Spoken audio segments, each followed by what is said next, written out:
Hey, AfterBuzz fans, tune in to the Limitless After Show where we recap the finale, part 2, the very last episode of this season. Tune in, guys.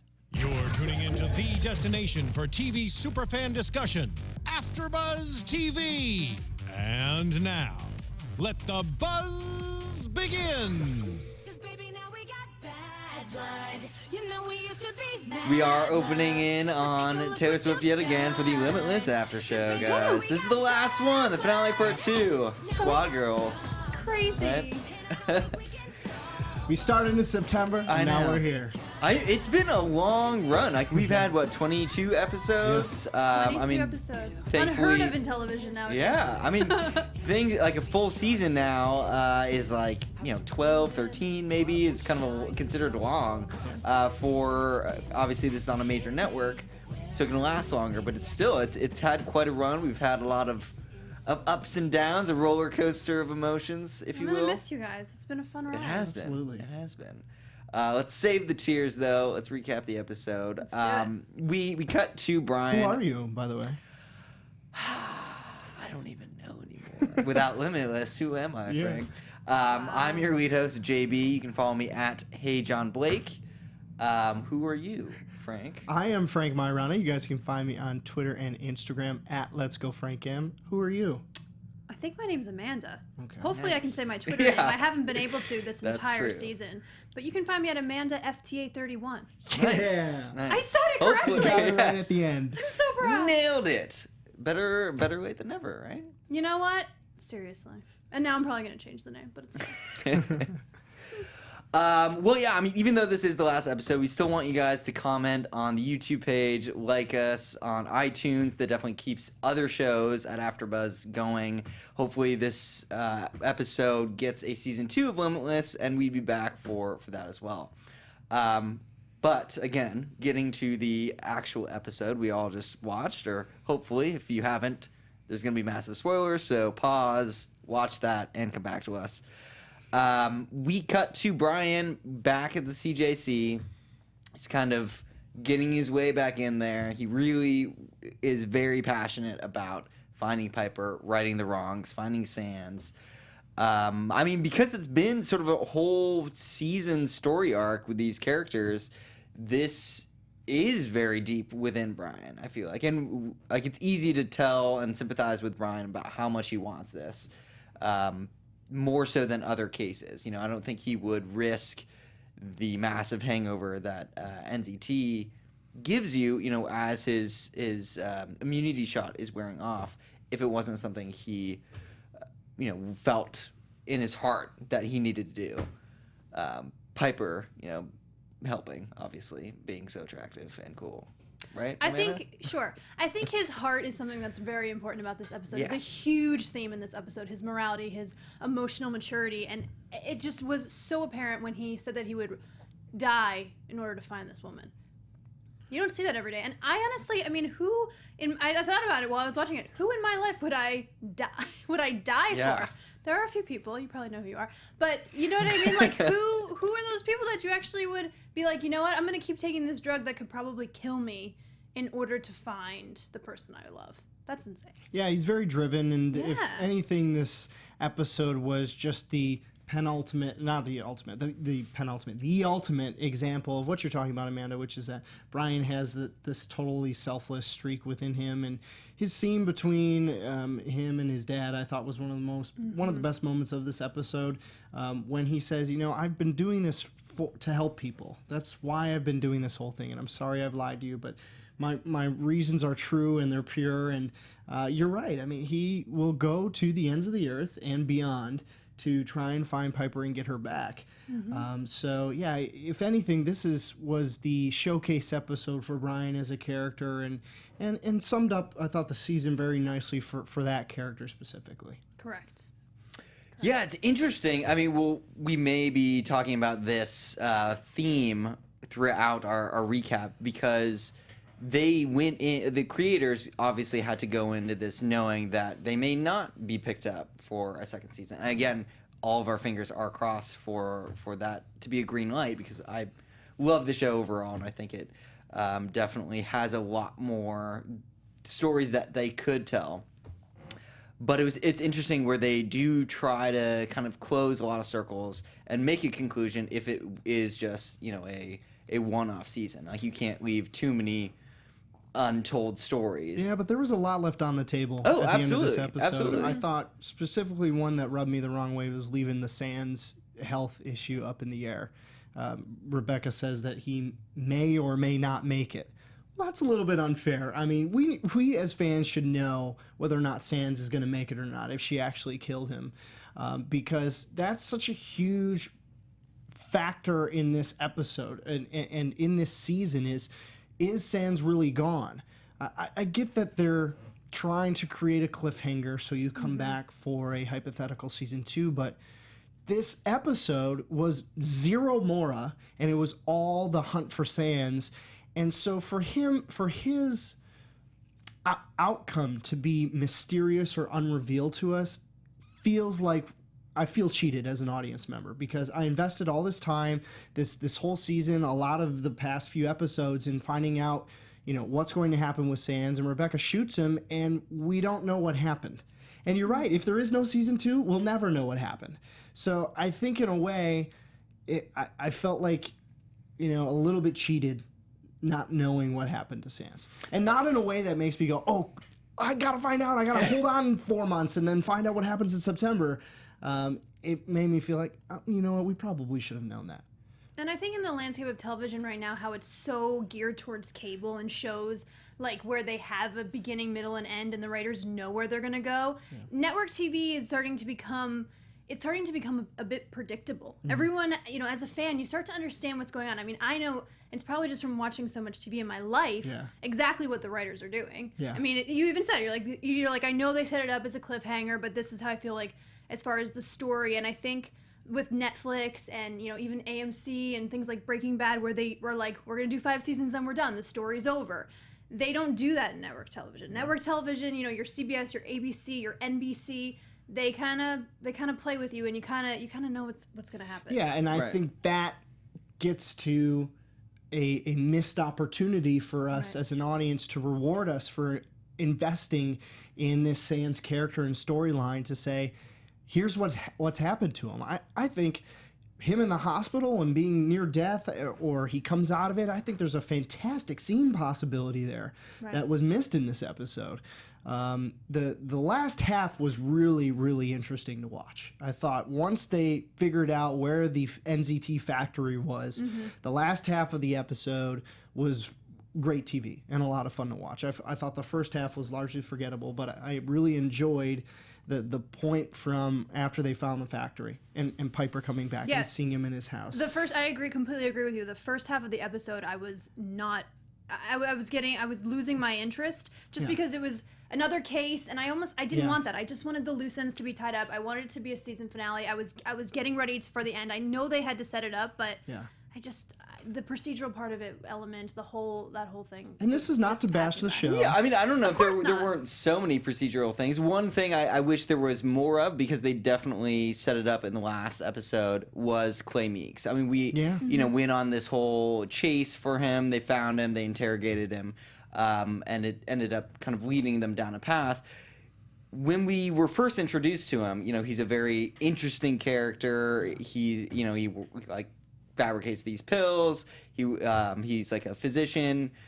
He's got all these tattoos. It's such a cool opportunity to make sort of like another villain. Like, he had like magician powers. Yeah. I would have loved to explore that a little bit more, and maybe not have the what was his Morneau storyline, because I mean, we found out like that was sort of a loose end in a lot of ways. Obviously, it led them to this Northwest Passage and that conspiracy with shorting this, and kind of a master plan that Sands had. But I think the show really wins the most when it focuses in, when it digs deep on the characters that they have. Yeah. You know, whether we pull in like one new one or what have you, you know, whenever it gets like too big and too chaotic, where there's a bunch of different things that, you know, become nameless, really, it loses focus a little bit. Yeah, and you had because so it's such much, a grand scale. You're exactly right, JB, and you had so much energy and emotion pushing from finale part 1, which I think is the better of the 2 episodes. At the end of that episode, there is like this great launching point where I was walking in tonight expecting to watch an episode that picked right up. There was going to be a driving energy throughout as they chased Sans down. And instead, we sort of started all over like, all right, we're back at the office and figuring things out again. And it just didn't build on last week's episode the way that I thought it would, because there was no Mora, and it was mostly Sans. And to be honest, the death scene, the scene where Sans got shot was, again, he says, I'm on NZT and you're not, and she says, I'll take my chances. And his big grand move was to turn around and shoot her. I mean, and he got himself shot. That was so unmotivated and went unexplained that it felt just cheap. I wanted, if he's on NZT, he slides underneath the stairs and pulls himself around and gets clear, or, tries to take a shot at her a different way. But instead he goes, I'm on NZT, and it flips and then gets his butt shot. Like, that didn't make Frank a whole lot in of the sense writer's to me. room. He's got some ideas. Well, I just, He got some pitches. Well, no, I agree with you. I wish that we did get some resolution more than they got him. Because they definitely left it open. So where if there's a season 2, there's a possibility where he could escape or do something or still be a problem. Where that's not confirmed, they left that up in the air to play with later. Yeah. And as a viewer, I always want things to be concluded. We are, we're in an age where TV, we were talking about the different types of formats. When you have a different type of show that has maybe less episodes per season, you can bring in more characters and kill them off. Obviously Game of Thrones does that frequently. The shows like The Walking Dead definitely take advantage of going through their cast members that we take for granted, and that's really mixing things up. Different for this show, obviously. If they do get another season, 22 episodes is an insane amount, so they can't just get rid of people as easily without massively recasting and doing a lot of heavy lifting with their storytelling. But, I feel like maybe they should have picked something. If they were going to say, hey, we really want to leave it open for season 2, why not just have him get away or something, or get hurt and get away?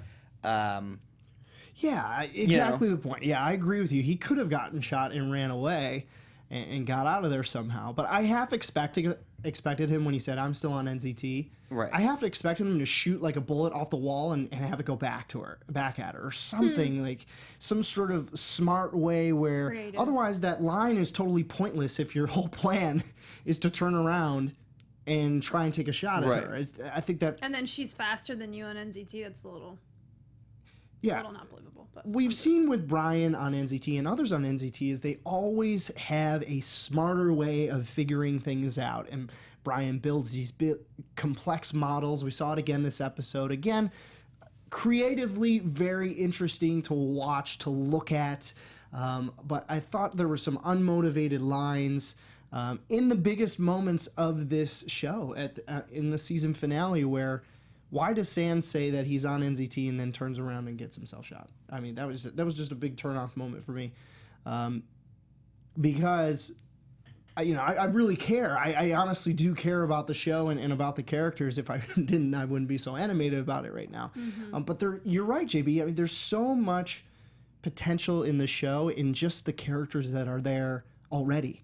And it doesn't have to be anymore if you can't get Bradley Cooper to come on every week. It can be about Sans. It can be about Rebecca and her relationship with her dad. And it can be about Brian and him repairing his relationship with his family. All of that is very interesting, and we care about it. But you're right, the Morneau and the UN thing, I don't even remember the details of it now, and we just watched it. Right. So I hope if there is a season 2, that we get to a place where we are focused on our main characters and diving deeper into them. Because I still don't know a whole lot about Boyle. I just don't know. I love Boyle. He's my favorite He's character. great. I think Mike and I really do. Closed out the episode really well. I got what I wanted. I asked. Doyle, you mean? Or wait, Daryl. Oh, how much foreshadowing was that? Something's gonna go on with Daryl next season, if there is a next season.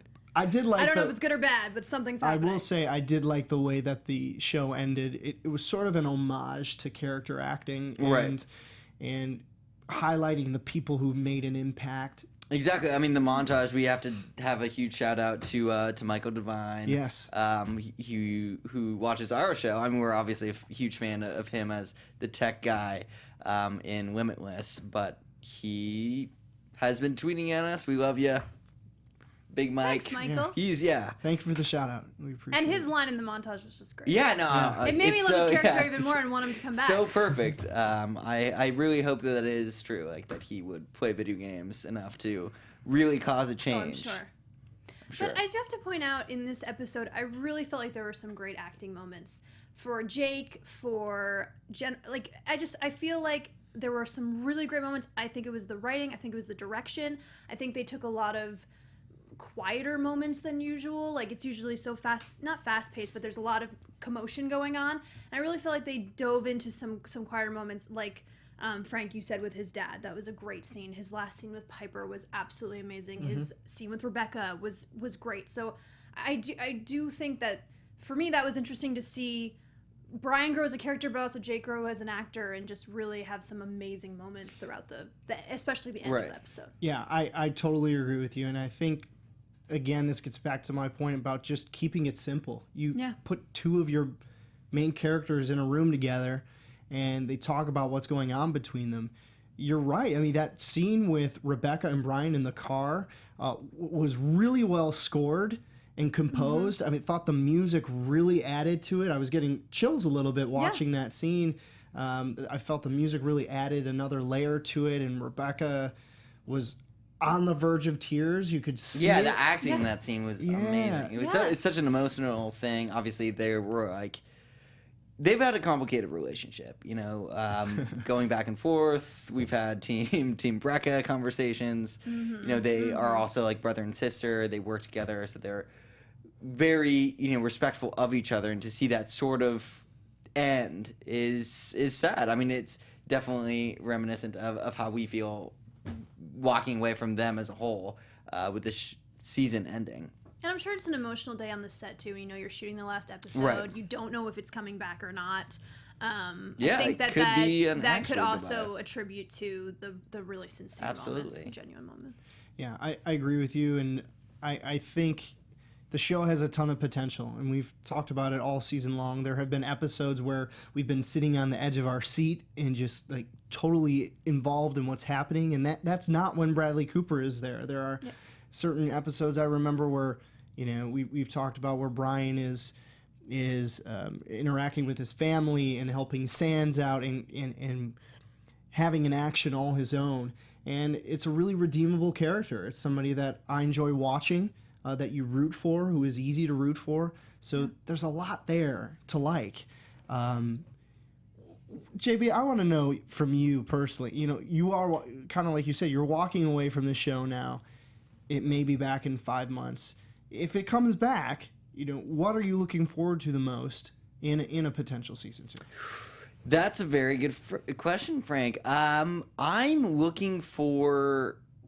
So, like, we need another long story arc. I mean, this premiere season is very easy because there's a lot of... Well, not easy. Let me rephrase. There's a lot to tell in a story when you set up something new. It's a new universe of people. So everything is fresh, you know. Building that from scratch, you can kind of make anything happen. But now that we've established what the world is, where these characters are... It's trying to like move that forward. So now that Brian is fully immune to NZT, I'm trying to figure out like what his obstacles are going to be. Right. You know, like if Sans is in fact dead, then you know it almost doesn't make sense to kill him off because there's almost not enough opposition. Like if he's able to just eat NZT like Skittles all day, you know, he's going to be pretty powerful. Like, he's going to be able to track some bad guys down. And I love the season-wide story arcs, and I want more of those. Obviously, you can't have like a season full of those because it's 22 episodes and you need to space those out with other procedural elements. Sure. Obviously those aren't as satisfying as something with longer payoffs. But I'm just wondering, what besides Bradley Cooper's character, he's a busy guy, so you can't be in every episode, would amount to something like that. I mean, obviously Piper is still alive. Thank goodness, right, Amanda? Of course. So, it's possible that he would go try to find her and maybe convince her to maybe not give the antidote to the government or to the world or what have you, but just be with him. I mean, that's kind of a long-term goal that maybe would end out the series. So I feel like he would kind of be chasing her. But I'm trying to figure out what else would oppose them. There's obviously the kind of outbreak of NZT on the streets. So I think maybe a controlled way to kind of figure that out. I'd love like a new mob boss or something. Maybe that's why it was so disappointing that Clay Meeks wasn't like a bigger part of it. I mean, he may be, and if there is a future season, they could kind of play with his character. But there was that potential that I saw in the finale part 1 where he seemed to know more than he was letting on. And that kind of mystery was intriguing to me. Like, more so than other characters that we've seen in the past.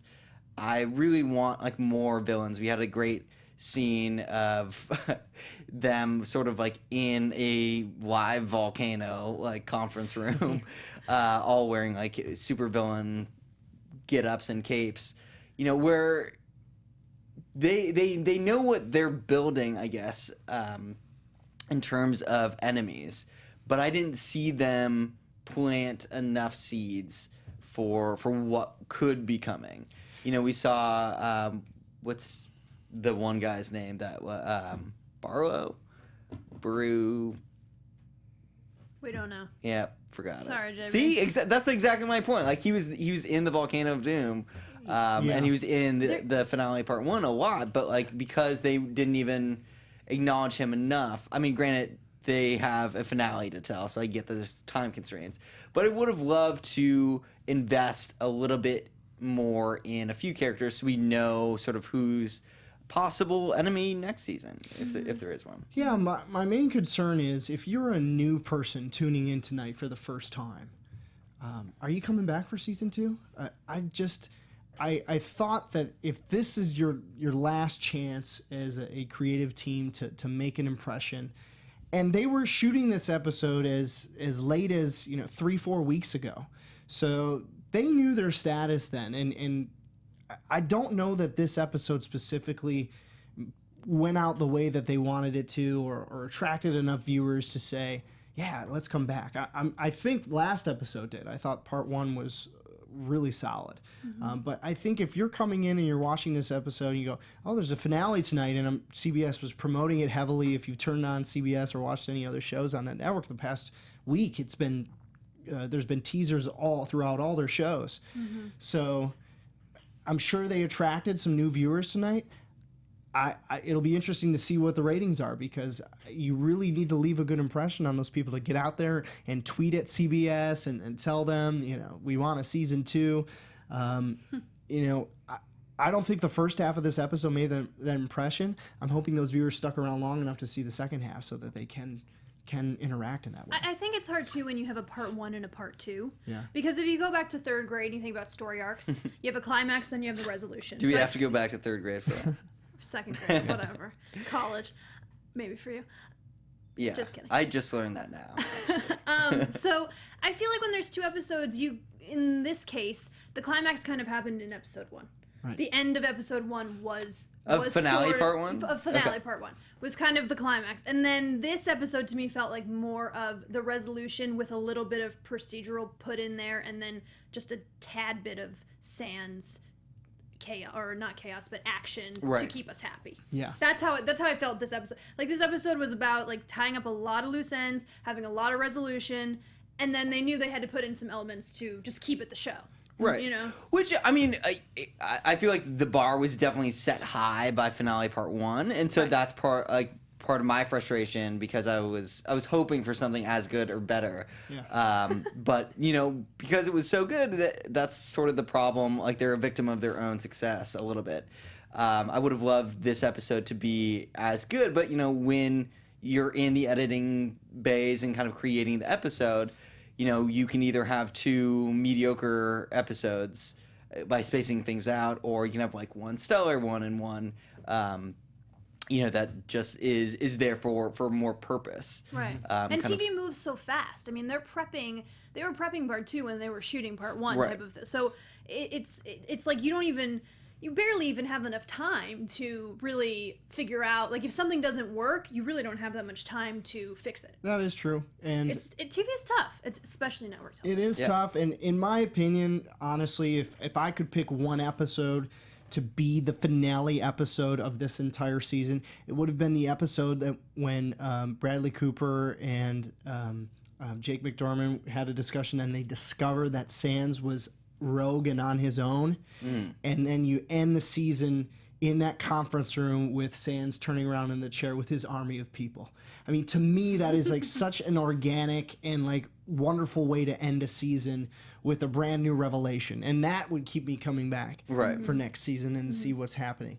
Now, I just don't know. I just don't know what's like what you were saying before. JB was so right. Like, who's going to be the resistance next season? Brian's going to be back and he's going to be doing cases again. But where are we going? And there was one scene that I wanted to ask you guys about, because I thought the Piper scene being at Brian's house, for a second there, I thought it was a hallucination. I thought it was an NZT. Right. Okay, So you did I. too. 100%. I thought that was going to be the cliffhanger. Yeah, Is it a hallucination or not? yeah. That's where I thought they were going. Because she said something about being in the house for the first time. Or Brian goes, I can't believe you see that I live with my parents. Yeah. But she's been there before. Yeah. Earlier this season. That's how he found her after Right. she tried to assassinate Eddie Mora. She And was why in the would house. why would his father not, as soon as she came to the house, call him and try to find him? Yeah. Since he knows he's sacrificing his well-being Yeah. to try to find her. Why is the father just having a casual convo at the table? It was this ethereal kind of Yeah, it felt like a little dream scene. sequence. Yeah, exactly. Did you Well, feel I the mean, same? Maybe that's the cliffhanger. Maybe that is. I didn't feel the same about that season. It was interesting though, because I had a similar feeling about the scene right afterwards with Rebecca. He seemed like, I mean, he was obviously more active in his conversation than the hungover Brian getting out of the car, but it still didn't seem like he was 100% healthy. So I mean, we obviously just watched that very quickly, so I'd have to rewatch and take a better look. But I wonder if that is another clue that maybe it was in his mind, or it was a hallucination. He was definitely having those all episode with like zombie Piper. Like, that was scary. fingering I wrote down donuts that and was stuff. scary when that happened. Yeah, I mean, she jumped a little was bit. I was like, oh my appearing. He was seeing her everywhere, like in the dash of a car, like on TVs. Yeah. So it's not, beyond the realm of the creators, I think, to have put something in there. Like maybe he did think about that. It was kind of a weird moment also when right after she injected him, before they kiss. There was like a weird, like she looked at it or something. Yeah. I have to, again, take another look at sort of the nuances in that scene. But I have to imagine that most of that may not have been on purpose. Yeah, it might be like a Sixth Sense It could kind of be thing, a or lot like, of just like, really bad. Easter eggs that they want to throw out just to get people talking. But it was interesting. I definitely noticed a weird moment after she injected him. Yeah. Again, before they kissed, like she like looked at it. And if that shot is real, that is a huge element for season 2. Like, how much is going to change when, Right. I mean, the stakes are so much, I don't even know if they're high, but the world has changed so much if he knows that he is never going to have to worry about the immunity again. Yeah. Then He he can knows he's constantly be powerful. on it. I Right. mean, Yeah. it's almost like that actually almost proves to me that maybe it really is a hallucination, because maybe they really, like, if that's almost a conclusion to the entire show. Like, now he has an immunity shot forever. He's Exactly. done. Like, He is no longer beholden to the Mora Right. organization, if that is true. right. You're right. It is That's a great point, Amanda. It is a show-shaking moment if that is the truth. If there is a permanent shot that he could take and be totally free from... I may have made a prediction on this now that I'm saying this again a while back, that it may be true. I predicted last week that Sands would die. You did? So I was close, I think. We'll maybe find out. When we thought he was dead, I looked at Frank, I was like, oh my gosh, you're right. Yeah, so... I couldn't believe it. Yeah, but you're right. If he can be free and take NZT morning, noon, and night, that's going to really, really change things. And it's going to shift the entire tone of the show. Because he might go after Mora by trying to be, bigger than Mora. Mora tries to be president. He'll try to be president as well, or something. Run against him. I don't know. I it just think makes they it set a it up. Huge arc. I think they set it up to where he's going to be back at the CJC solving crimes again. Well, But yeah, I mean, at the same all the other time, cast members his Brian's motivation beyond helping his family has always been sort of the shot, whether it was Eddie Mora or Sands pressuring him to do what they wanted based off the fact that they were the keepers of the shot, or his relationship with Piper. Like, obviously he seems to be in love with her, but there's also that possibility of the shot with her. And what that means, not only for him, but for everybody that she's trying to make it for her. So it's really interesting to eliminate that from Brian's thinking. How would that motivate him or not motivate him? Yeah, it's a key element to the show. And now the strain with his father is gone. He doesn't need that anymore. He's not really going to be in trouble. He's just now a normal, enhanced human being, and really doesn't have that danger element. And another thing about this final episode was that I never thought Brian was truly in danger health-wise from taking the pill. I thought, he has some side effects. He's having some weird hallucinations every once in a while. We're seeing some strange things. But I never thought he was driven to the point where he may die. And this was a point you made earlier, Amanda, about how Brian's willing to go that far. I thought his health would continue to deteriorate throughout the show to the point where it was going to be questionable whether or not he was going to make it. Right. And I don't think it ever got to that point. He always felt like while some weird things were happening, he got some bags under his eyes, you never saw him just like truly in desperate need of medical attention or another NZT pill. Because there was one point in the scene with Brian and Rebecca where she says, our medical techs are expecting you at the hospital, and Brian's like, no big deal, I'll go in, to my parents' house. Yeah, and they'll drive me me in, Well, no, I mean, it was interesting because I thought that he was going to inoculate himself. Like, maybe he, when he rushed in, didn't see Piper, found something that he was going to, not tell Rebecca, I'm gonna kind of go rogue, give himself the shot of immunity, then maybe go after Piper on the side for, again, a possible season 2. But it's interesting that they didn't quite take that route. I'm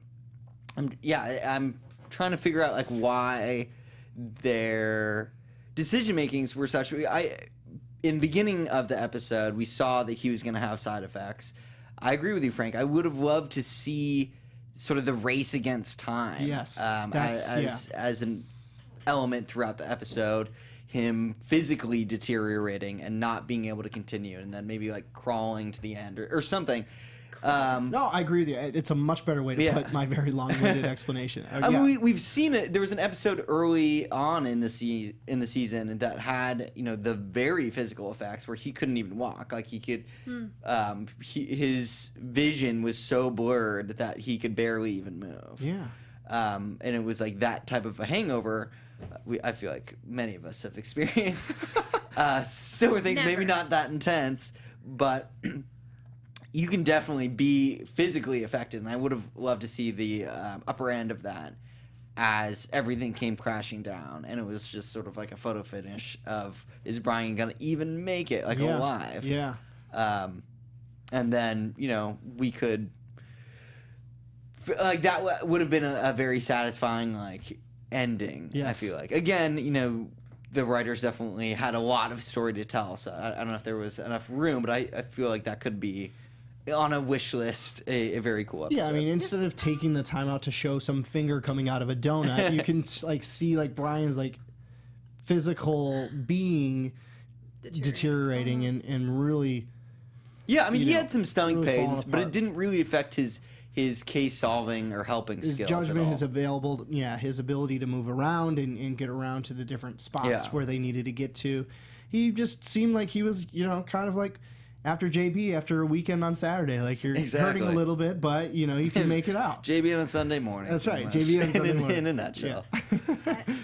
That's great, guys. That didn't bother me at all, but that's just me. What? That he wasn't I thought we hurting? saw his deterioration just fine with all the hallucinations. I got like scared out of my seat when he saw Piper as a zombie. Well, yeah, I mean, they definitely went I mean, a I don't more know. visual way. And I don't mean to nitpick. It's just sort of, again, because the bar was set so high in some of the... We've had some great episodes. And I was just... that's sort of a wish list thing. Yeah, I mean, if I'm taking away anything from this season, it's that there are certain scenes and moments when it's just boiled down to its simplicity factor. When you have Nas and Mr. Finch on the bench in the park talking about how he loves Brian, and if anything happens to him, the FBI is going to have to deal with me. I mean, that was just such a powerful moment and achieved by just two actors sitting on a park bench talking about love and Brian and who he is.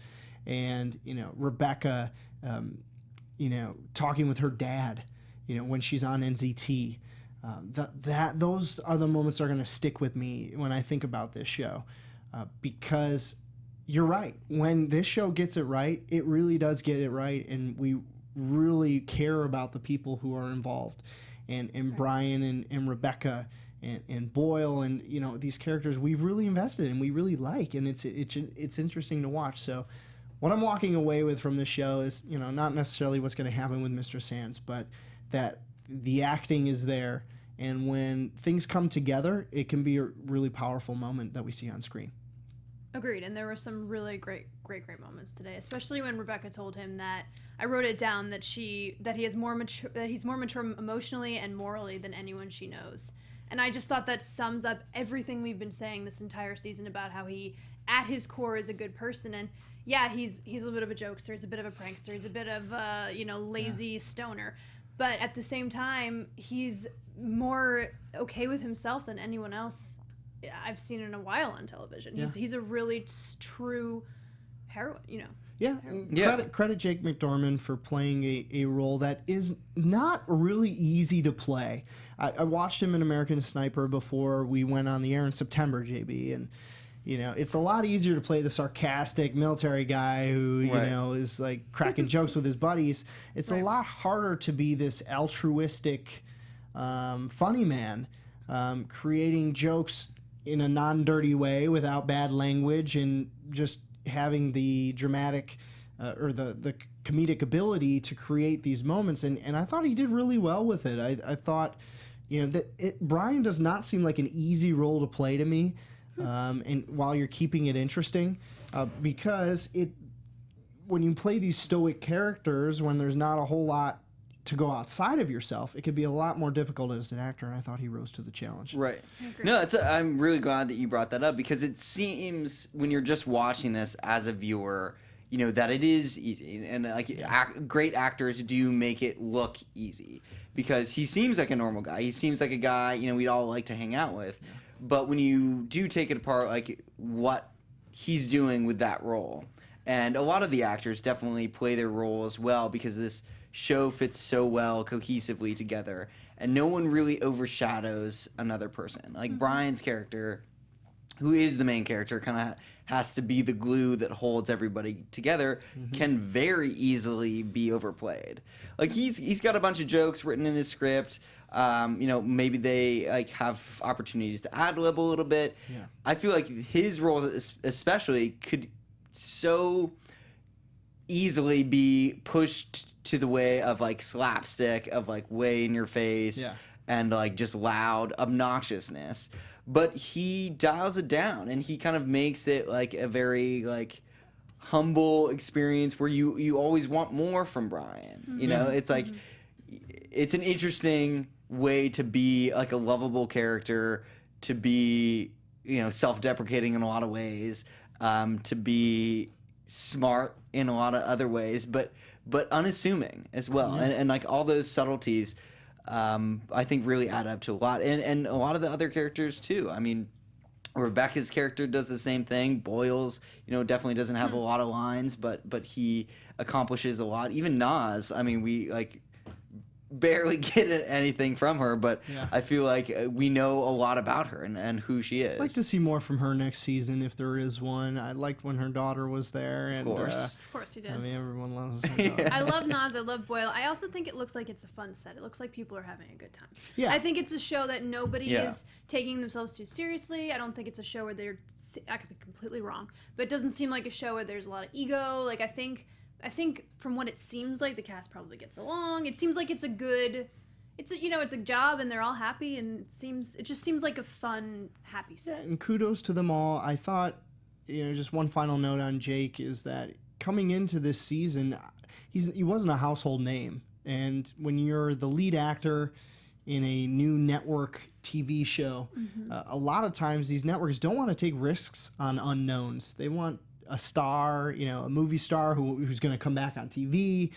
We saw that, you know, with a couple other shows this year. And so to have somebody who's a relative unknown, you know, character actor up to this point, not really a leading man in other shows and movies, to handle this type of show all the way through, I thought was really great. And you're right. I mean, I think all the actors really like each other. Or they're really good actors. Or they're really good actors, but it seems like they're having a lot of fun and are right on the edge of laughing sometimes. Yeah. And that's when I laugh. Those are the best moments. Yeah. Those are really the best. And as I've been saying the entire season, that I'll reiterate now, amazing New York casting, supporting cast. I mean, every co-star, every one-liner was just a cool, interesting new actor that, I mean, from just every single like co-star was just, I just thought was great. And I know it's because, or I think it's because it was New York actors. Not that I don't love LA actors, I love Los Angeles. Well, yeah, no, I think they definitely did a great job casting, and like you said, Frank, earlier, they had a great little montage of the character actors that were in this show because, you know, with so many episodes, they can only kind of pepper in the big story stuff, the gems, so often. You know, you can't blow them all because then you're going to finish and not have enough for possible future seasons. So the show definitely, I mean, you can't get through 22 episodes without doing, you know, a lot of procedural elements and having a lot of character actors and sort of side things and building that up, which is why, you know, when we do get someone that's a little bit different and really interesting, you know, I want more from them. You know, I want to focus on certain episodes. Like, hopefully in future episodes, we get more into each character. Again, we don't need like more people to stay the entire season. Right. But, you know, like even characters like Piper, like she was only in a handful of episodes, but how satisfying is her storyline? Yeah, like, it's great. Every time she was in an episode was great. Right, Amanda? Absolutely. No, You make it sound like my I hate point her. is, I don't hate her. definitely She's not loved. Rachel. I looked forward to Amanda, or I looked forward to Piper. And you look I forward look forward to to me too. Amanda. Of course, every time, Who every wouldn't? week. She's the best. So yeah, I would have loved to see more recurring characters. Maybe not main characters, but why not? I disagree. I don't want to see. There's too many characters. A little bit. Really? Well, no. I mean, that's what I mean. Like we shouldn't have, or not. We shouldn't. Oh, you mean like better? I would arcs have with the loved okay. to have less characters that were just one-off, one episode, and more characters that were maybe didn't have large roles but had recurring ones. Like, I think you want less characters but better arcs with supporting cast, right? yeah. I mean, I we think there's can still too have many- the there's too many procedural characters. elements. I just feel like there's some character because they have so many different characters in this show. Yeah. Yeah. You know, there are a few that I would want more from. Yeah. You know, because Yeah. they are interesting or quirky, whatever you want to call them, and I hope that in the future we kind of revisit those stories. But we'll have to see. Hopefully it gets picked up for another season. Absolutely. Yeah. This is so sad. We're almost I done. know. I know. This is our genuine moment right This now. is our genuine moment. Yeah. It's Totally. been, whoa. It's been a fun set, It guys. has It's been a lot of It fun, has guys. been. We've It had has a lot of fun. JB and I have been at it since September. It's been a long I ride. came in It's been a October, long so it ride. wasn't- And I feel like I Amanda missed came that in a much. whole lot later. I came in like October 6th or It something. was like crazy. Yeah, just didn't even. Who is this girl? Yep, just bulldoze her way in. I'm kidding. You, No, you were you've been great. awesome. Guys. You've been great. awesome, Amanda. Thank you for holding it down for females everywhere. Wow, you made it like a bigger Totally. thing than it is. I love that. I'm just saying. Yes, Otherwise, females it would. everywhere. I'm pretty sure Frank and I would just be talking about Piper and Naz's daughter Yeah, the entire time. That's fine. That's true. Sometimes I did have to kind of like put you guys in your place. Well, Hopefully we see them again. Hopefully we see them again. absolutely. Both. Yeah, I guess this is goodbye. This is goodbye.